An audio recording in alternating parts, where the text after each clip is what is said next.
అందరికి వందనాలు.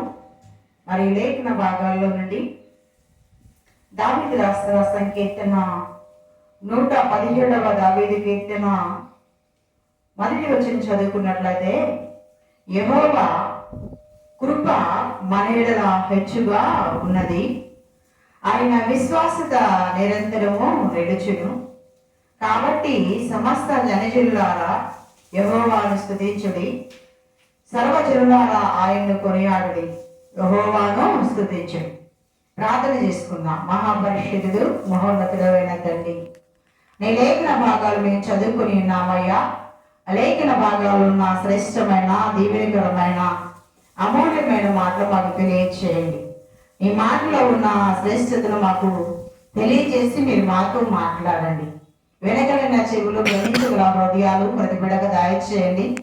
వాక్యానుసారంగా జీవించగలిగే భాగ్య దండతను దయచేయమని యేసు శ్రేష్టమైన పరిశుద్ధ నామములో వేడుకొని ప్రార్థన చేయుచున్నాను తండ్రి, ఆమేన్. ప్రతి దైవజనమా లేఖన భాగాలు మనం చూస్తున్నట్లయితే, యెహోవా కృప మన యెడల హెచ్చుగా ఉన్నది. నా ప్రియ సహోదరి, నా ప్రియ సహోదరుడా, దేవుని వాక్యం చాలా అద్భుతంగా మనతో మాట్లాడుచున్నది. యెహోవా కృపయ మన యెడల హెచ్చుగా ఉన్నది. ఆయన కృప మన యెడల హెచ్చుగా ఉంది.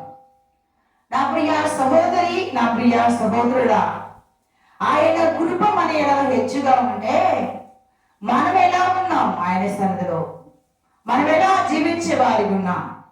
ఒకసారి ఆత్మ పరిశోధన, ఆత్మ మరి పరీక్ష మనం చేసుకోవాలి. ఎందుకంటే దేవుని వాక్యము మనతోని మాట్లాడుచుంది. ఆయన కృప మన ఇలా హెచ్చుగా ఉందంట. ఆయన కృప మన ఇలా హెచ్చుగా ఉండబట్టే మరణగోతులో నుండి, చావుగోతులో నుండి, భయంకరమైన పాప శాప, భయంకరమైన మరి అంధకార సంబంధమైన చీకటి బ్రతుకులో ఉన్న వారికి వెలుగునిచ్చుటకై ఆ ప్రియ ప్రభు మన పట్ల ఆయన కృపను చూపిస్తున్నా. ఆయన కృప చూపిస్తూ మన ఎడల హెచ్చుగా చూపిస్తున్నారు. ఎవరైనా ఎప్పుడైనా ఒక మాట మాట్లాడుచు హెచ్చుగా, లేకపోతే చాలా ఎక్స్ట్రాగా, లేకపోతే ఎక్కువగా మాట్లాడుచున్న వాళ్ళు చూసి ఏమంటాం? హెచ్చుగా మాట్లాడుతున్నారు, చాలా ఎక్స్ట్రాగా మాట్లాడుతున్నారంట.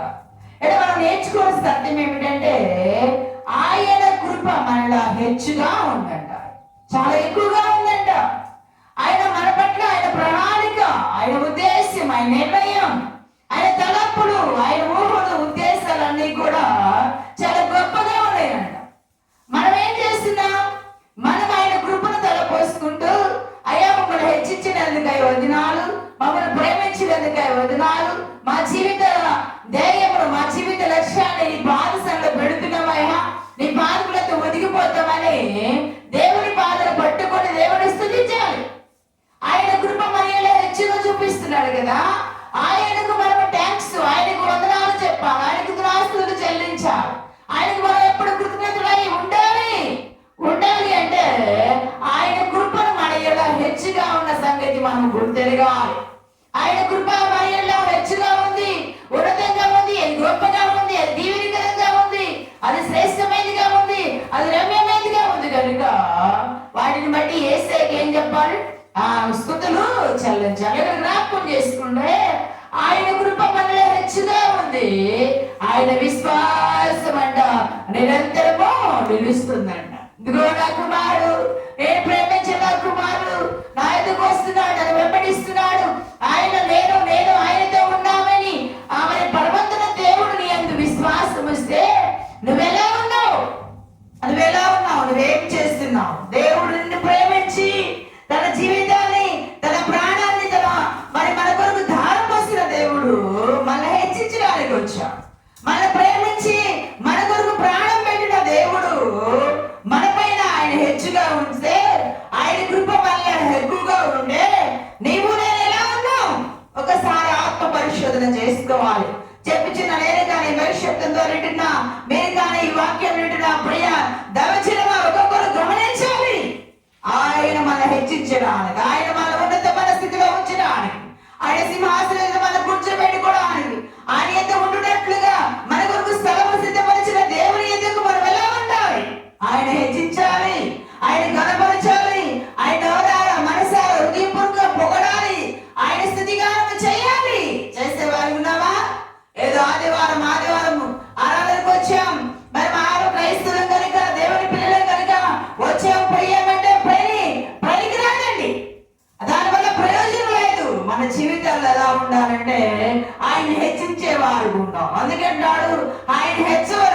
మనం తగ్గవలసిందంట. మనం ఎప్పుడైతే నేలబట్టుకు తగ్గించుకొని మళ్ళీ మనం దేవునికి సమర్పణ చేసుకొని దేవుని సన్నిధిలో ఒరిగిపోతాము ఆయన పాదములంతా మరి ఆయనకి అర్పణ చేయబడతాము. బలవంతున్న దేవుడు ఏం చేస్తాడంటే ఆయన కృప మన ఎడ హెచ్చుగా చేస్తాడు. ఆయన ప్రణాళిక, ఆయన నిర్ణయం, ఆయన వాగ్దానం, ఆయన మన పట్ల ఉంచిన ఉన్నతమైన ప్రణాళిక చాలా గొప్పవి. మనుషులు కొద్దిగా ఆలోచిస్తారు, కొద్దిగే మనం ఇది చాలు ప్రభా, ఇది ఉంటే చాలా, ఇది కావాలి అని మనం కోరుకుంటాం. కానీ మహాజ్ఞాని మహోన్నతుడైన దేవుడు, సర్వేంద్రయామి, సర్వాధికారి, నిత్య నివాసి, పరిశుద్ధుడు, జీవగల దేవుడు మన పట్ల ఆయన కృప హెచ్చుగా చేశాడంట. ఆయన విశ్వాసత నిరంతరమైనచును. ఆయన మన మీద విశ్వాసం ఉంచాడు, మనము కూడా ఆయన విశ్వాసం కలిగి ఆయనకు విధేయులుగా, ఆయనకి ఇష్టడుగా, ఆయన ప్రియమైన బిడ్డలుగా మనం ఉన్నట్లయితే పరిశుద్ధాత్మ దేవుడు మన సహాయము చేస్తాడు. ఇక్కడ జ్ఞాపకం చేసుకుంటే, కాబట్టి అన్నజల్లారా యెహోవాను స్తుతించుడి, సర్వజల్లారా ఆయన కొనియాడుడి. నా ప్రియ సహోదరా, ఎలా ఉంది నీ ఆత్మీయ జీవితం? దేవుని మందిరానికి వస్తున్నావా కానీ ఆత్మీయతలో బలము కలిగి ఉన్నావా? ఆత్మానుభవం కలిగి ఉన్నావా? ఆత్మను పొందుకొని ఉన్నావా? భాషలో మాట్లాడుతున్నావా? ప్రవచిస్తున్నావా? ప్రేమించే విషయంలో, పరిచయం చేసే విషయంలో, విశ్వాస విషయంలో ఎలా ఉంది నీ ఆత్మీయ జీవితం? దేవుని ఎదుట మనం తగ్గించుకొని ప్రభు పాదలు పట్టుకొని ప్రభువును వేడుకునే వారికి ఉంటాం. ఆయన సొంత మనం నలగొట్టుకునే వారికి ఉండాలి. నా ప్రియ సోదరి, ఆయన సన్నిధికి మనం ఎప్పుడైతే తగ్గించుకుంటామో పరమంతున్న దేవుడు, పరిశుద్ధుడైన దేవుడు మనం హెచ్చిస్తాడు.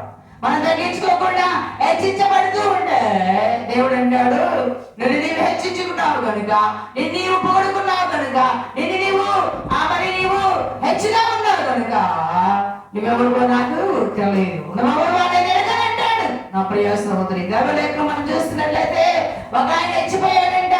ఎలా హెచ్చిపోయాడు తెలుసా? ఆ భూపట్టను చూసుకున్నాడు, ఆ భూపట్ట పండుగ విధానం చూసుకున్నాడు. గమనించండి, ఆ భూపట్టను చూసుకొని అంటున్నాడు, నా ప్రణమా తిను త్రాగు, ఎన్ని సంవత్సరాలు తిన్నా తరగని ధాన్యం నీ కోసము ఏర్పాటు చేశాను, ఉంచానని తనతాళం చేయబడుతున్నాడు. నా ప్రియ సోదరి, ఇంకా కొట్లు మరి కట్టలేదు, మరి ధాన్యం కూర్చలేదు, ఇంకా వాటిని సమకూర్చక ముందే ఆ పొలాన్ని, ఆ పంటను మాత్రమే చూసుకున్నాడు. అంటూ ఉండగానే పరమంతున్న దేవుడు వింటున్నాడు. నీ జీవితంలో, నీ మనసులో కూడా హెచ్చిపోకూడదు.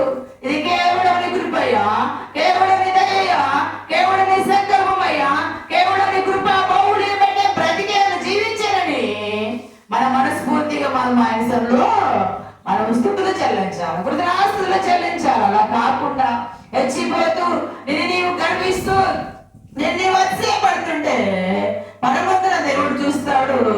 ఇక్కడ మనం జ్ఞాపకం చేసుకున్నాం, అతడు మనసులో అనుకున్నాడు, కానీ పరమంతున్న దేవుడికి వినపడింది. వెంటనే అన్నాడు, వెలివాడా, ఈ రాత్రి నీ ప్రాణం తీసుకున్నాను. అది ఎవరి దగ్గర అంటున్నాడు? హెచ్చించుకున్నవాడు, తన ప్రాణంతో తను సంపాదించుకున్నవాడు ఆ రాత్రి ప్రాణము పోయింది. అదంతా ఏమవుతుంది? లోకాన్ని చూసి హెచ్చిపోతున్నావా? ధనాలు చూసి హెచ్చిపోతున్నావా? ఎండి బంగారం చూసి హెచ్చిపోతున్నావా? ఈ లోక సంపద చూసి హెచ్చిపోతున్నావా? నాకేమండి పిల్లలు ఉన్నారు, నాకేమండి మంచి జాబులు చేస్తున్నారు, నేను చాలా ఉన్నతంగా ఉన్నాను, అందరికన్నా గొప్పగా ఉన్నాను అనుకున్నావా? నా ప్రియ సోదరి, ఈ రోజు నా దేవుడు నీతోనే మాట్లాడుచున్నాడు. ఆయన కృప మనలో హెచ్చుగా ఉందంట. ఆయన కృప మనలో హెచ్చుగా ఉంది కనుక ఆయన్ని కూడా మనం హెచ్చించేవారుగా, ఆయన గణపరిచేవారిగా, ఆయన మహింపరిచేవారిగా ఉంటాం. ఆయన సన్నిధిలో మనం తప్ప చేయబడేవారు ఉంటాం. దేవుని సన్నిధిలో మనం సజీవ యాగముగాను బలి అర్పణగా మనం అర్పించేవారు ఉన్నట్లయితే మహిమ గల దేవుడు, మనోహరుడైన దేవుడు మనం బ్లెస్ చేస్తాడు. బ్లెస్సింగ్ చేయాలి, ఆశీర్వాదం మనం పొందుకోవాలంటే దేవుని పాదసన్నిధిలో దేవునికి అర్పణగా మరి సమర్పణ చేయబడాలి. అందుకే అంటాడు, నేను సజీవ యాగంగా నీకు సమర్పణ చేస్తున్నానయ్యా, నన్ను నేను నీకు అర్పణ చేస్తున్నానని అపోస్తలుడైన పౌలు అంటాడు. అయ్యా, బ్రతికితే నీకోసమే బ్రతుకుతానయ్యా, చనిపోయినా నీకోసమేనాయన.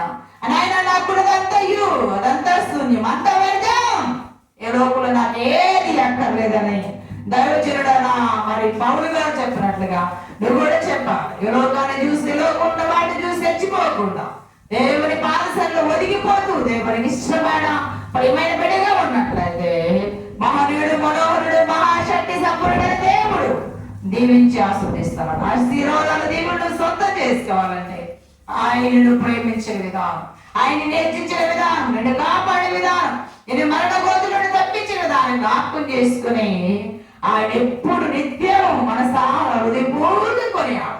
మనస్ఫూర్తిగా ఆయన కొనియాడినట్లయితే మహాగరుడు, మహోన్నతుడైన దేవుడిని దీవిస్తాడు. దివ్యనాశనలు పొందుకోవాలని ప్రభు యేసయ్య తెలియజేస్తూ ఎలైకుల భాగంలో దేవుడు దీవించి ఆస్వాదించును గాక. ఆమేన్.